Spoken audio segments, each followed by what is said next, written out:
time where the movie started, facing at a photo they've taken. Space tree flying through the skies and battles happen everywhere.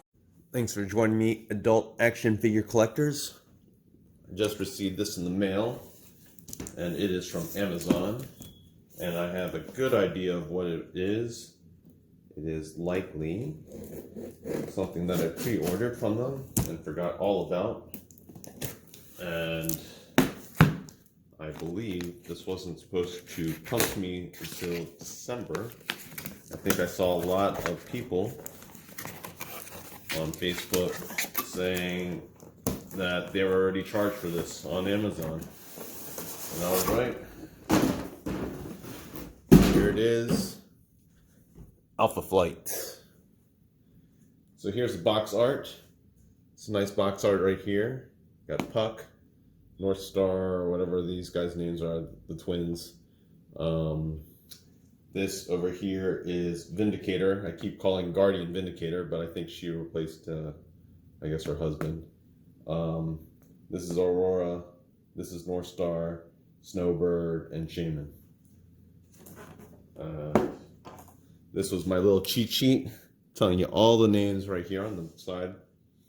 And the other side is the replica of the side panel. So here we have the actual figure art. So you can see they're in this nice snow type diorama. But I'm excited to open them. So let's take a look. So here we have the package opened. You have little cards again showing the names of the characters here on the side panel, including their actual name and what territories, I guess, they're from or cover. I'm not exactly sure what that means. But here you can see all the figures in this nice display. This was great, especially for this figure, because I totally missed him when they came out with him earlier in the Hasbro wave. This is a totally new figure because I believe the head sculpt was much smaller on that on the Build-A-Figure for Puck earlier. All right, so now that we got these figures open, I tried to simulate how they stood them on the box art on the back. They probably could have used some of you ACBA people to position these characters in a more enticing manner, but they're lazy, but whatever. Now we got it open.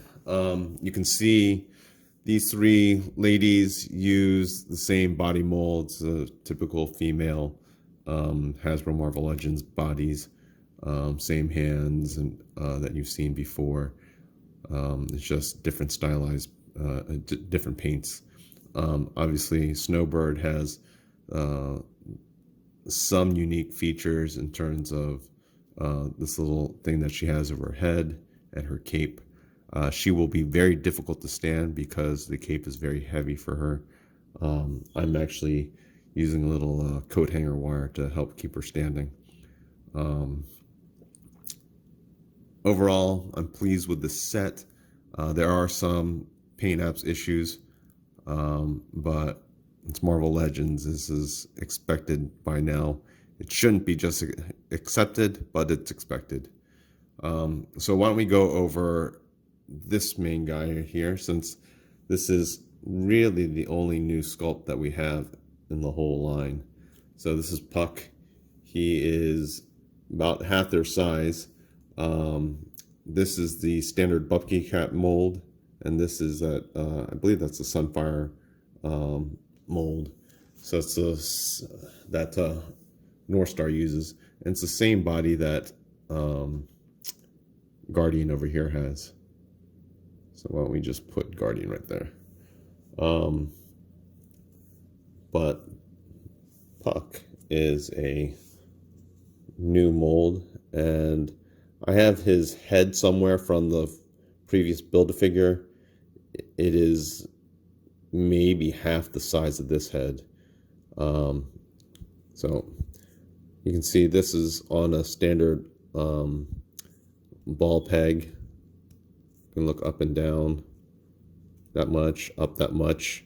He can turn his head there. There's a little bit of back and forth action, and he's got some head tilt.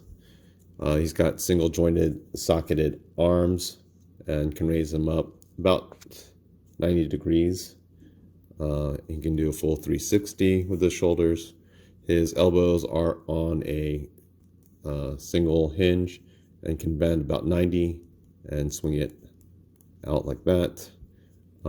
His wrists only turn. There's no bend at the wrist, so they just turn. And this includes his other hand as well, which is an open hand. He has no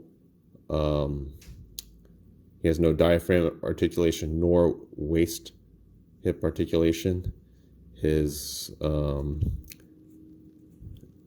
hip joint is at a T joint, so he can kick up about this high before it starts turning out to 90 degrees, and then it starts turning out the higher you go. He can kick back very little because of the sculpt on his butt, and he can do splits about that much. Okay. He's got single articulated jointed knees, and they can swing out just like his elbow does. And he's got forward pin for rocker, able to go back that much, able to go back forward that much, and obviously rocks. So, you know, given his height and stature, we are limited on what they can do with the articulation of this figure. But, you know, I'll have to play around later to get Puck to do some more of his acrobatic type moves. So that is Puck. He is the only figure, I believe, to have any new true sculpt or new mold. Stay before Shaman over here. He is made off of the Bucky Cat mold. You can see the Bucky Cat boots. I think these are like I don't know if they're Hyperion gauntlets. They're not Hyperion. The Wonder Man gauntlets from the past, or I think they may be a new mold, but someone else has used these before.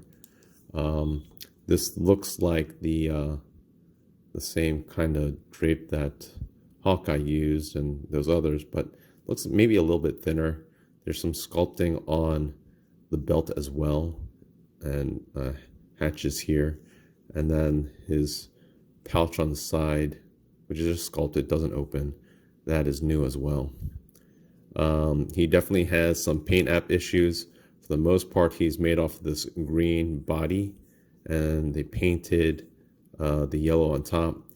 There's probably not enough layers of yellow on a lot of different sections, depending on your figure, but knowing Hasbro, that's going to be an issue with every figure, just maybe in various different areas. This head sculpt is very nice. I could foresee a lot of people, if they wanted to, reusing this for other customs, you know, other figures like, you know, the DC Apache figure or whatever figure custom that you may want to have, like a Native American type head sculpt. But it's a really nice head sculpt, and the figure overall, if it weren't for the paint apps, is very acceptable. I think you'll be pleased with him. We aren't going to go over his articulation because you should know his articulation by now. Let's go over North Star, the other male figure. Again, paint apps are going to be the issue. It looks like he's made out of a base body of this pearl white, and they kind of spray painted this black on. Again, applications aren't enough for this. Probably needed a little bit more. You probably can't see it as well on this camera compared to in real life. It looks a lot better on the camera than it does in real life. You know, if I really wanted to, I guess I could kind of tape this up and repaint just to make it blend better with the thighs. The thighs are pure black, I believe. I don't think that's painted. I think this is just sculpted there. And I believe even this top of his lower leg is also, oh no, the top of his leg is white, because you can see the inside there, and the pin is white. They just painted that black. Kneecaps are black, but for the most part, he's made of this white pearlescent, except for basically the thighs and his bicep joints and the pins, and obviously the head. The head sculpt is done very nicely. You can see that right there. Looks really good. He's got nice pointy ears. But again, not going to go over articulation. I think you all know his articulation by now.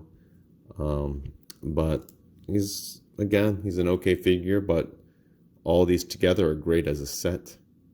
Again, paint apps could be much better. Here we have his twin sister, Aurora. Head sculpt is okay. I'm not like overly impressed with her head sculpt, but I guess, you know, this is probably what the figure looks like, our character looks like in the comics, so it's okay. Again, she suffers the same QC issues as her brother over there in terms of the paint. She's made out of this pearlescent white, and they painted the areas black, which are based off of the white paint, and the thighs again are sculpted in this black plastic. Regular female body mold, which all three ladies share. You know, she didn't have all this hair, she would probably be suffering from some severe lollipop syndrome, but because of the hair, prevents you from seeing, you know, the underneath of the head, you won't notice it at all. So that's actually good for at least her and Snowbird. So let's see if I can stand her now that I futzed with her a bit. There we go. So let's go over Vindicator. Again, base body is this pearlescent white with red paint streaks, and you know, it's not entirely clean, kind of fuzzy. I might have to go over with some like paint remover acetone to get some of these speckles that are on the white, but obviously being very careful because the acetone can eat at your plastic. Head sculpt is nice. Looks like the comic book character. She does suffer from huge lollipop syndrome, however, especially in the back there, but that does afford her to have a little bit more range. Her neck is super skinny compared to her rest of her head, so that's not that great. I might end up, you know, drilling down in the head a little bit more so that this peg sits in deeper. It will limit her range of motion, but maybe she won't look like her neck is as skinny.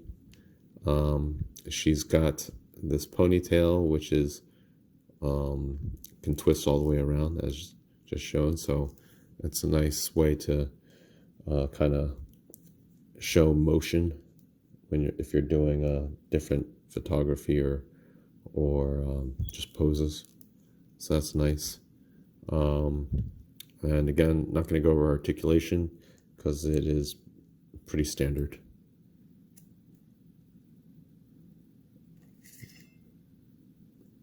So here we have finally Snowbird. I really like her head sculpt. It's done very well. Again, the eyes look a lot better on camera than they do in person. They could have been done a little bit more cleanly, I believe. Eyebrows are done on point. Lips are nice. There's maybe a little bit shading in her hair, very little. She again, I think the base color is white, and they painted her blue. But there's, except for in these forearms, the base color was, I believe, this blue, and they just either the base is blue and they didn't put enough white on the forearm, or there's some spread that got onto my arm and made this forearm a little bit blue. I don't mind it so much, but it'd been nice if it was uniform all throughout the costume, but because it's not, it kind of stands out. So I need to figure out which is really the base color, and if white is the base color, which I doubt, but if it is, then I can try and acetone some of this blue out. And as I stated before, her cape is pretty heavy. It's pretty stiff material, so you're not gonna be able to stand her up, straight. She's just gonna fall down. I use a little coat hanger thing to kind of sit her up. And not just her cape, but also her hair is probably likely very heavy. Again, she would have some major lollipop syndrome, but the hair covers it for the most part. Doesn't cover it as well as Aurora's does, but pretty decent otherwise. So kudos to Hasbro for allowing us to finish our Alpha Flight team. Yeah, there could have been some better paint apps. And even looking at this Puck character, like why his hair looks like more colored, or skin more colored on this leg than it does on this leg. It just looks dirty, but kudos to them for allowing us to complete this set, especially in a more rapid way. They had us sitting with this Build-A-Figure for a while, and then finally this guy came along. But it was nice just to get all these guys in a complete set where I didn't have to hunt them around, and I could just pre-order them and they came to my door. That's such a nice, change from all these damn exclusives I need to go pick up. I'm still hunting for, some extra Danny Moonstars and whatnot. I hate it when they have exclusive figures for stores, because oftentimes I can't get them without paying like a premium price, which I'm not going to do. But all right, thanks for watching. And subscribe, I guess, if you want to see my videos, because I guess this whole COPA thing and FTC thing is going to make it so that you're probably never going to be able to see my videos unless you're subscribed. All right, thanks a lot.